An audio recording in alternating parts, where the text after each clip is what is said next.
সিলেটে পরিবহন শ্রমিকদের ৮ দফা দাবি বাস্তবায়নের লক্ষ্যে সিলেট জেলা সড়ক পরিবহন শ্রমিক ঐক্য পরিষদ কর্তৃক আয়োজিত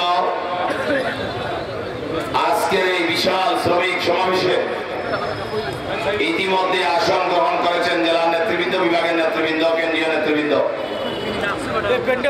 এই অর্জত শাহজালাল, এই অর্জত শাহপুরানের পবিত্র নগরী, ৩৬০ আউলিয়ার পূর্ণভূমি,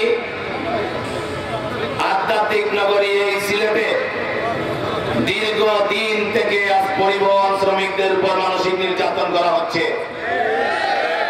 একদিকে আইন দিয়ে, আরেকদিকে রাস্তায়, আরেকদিকে দলীয় নেতাকর্মী দিয়ে বৈধ অবৈধ গাড়ি সিগন্যাল, আরেকদিকে অবৈধ রেকারিংয়ের নামে বাণিজ্য, আরেকদিকে মামলা দিয়ে নির্যাতন, আরেকদিকে গাড়ি দুর্ঘটনা হলে ড্রাইভারের শরীরে হাত এবং গাড়ি পুড়িয়ে দেওয়া। এসব আমরা মানব না ভাইয়ার।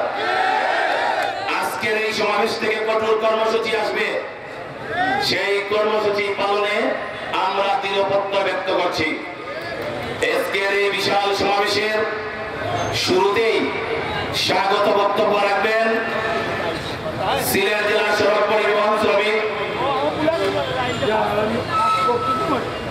সিলেট জেলা সড়ক পরিবহন শ্রমিক ঐক্য পরিষদের সংগ্রামী সাধারণ সম্পাদক, সিলেট জেলা সিএনজি অটোরিকশা শ্রমিক ইউনিয়ন স্বাস্থ্যসাথীর সংগ্রামী বারবার নির্বাচিত সভাপতি,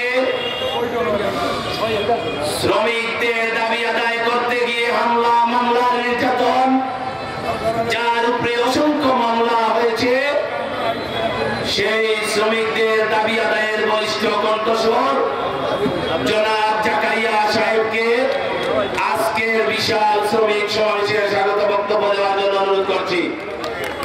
এবং আমাদের বুলাগঞ্জ চালকিকর রোডে আমাদের ট্রাক এবং বাসের নেতৃবৃন্দরা এই মাত্র এসে উপস্থিত হয়েছেন।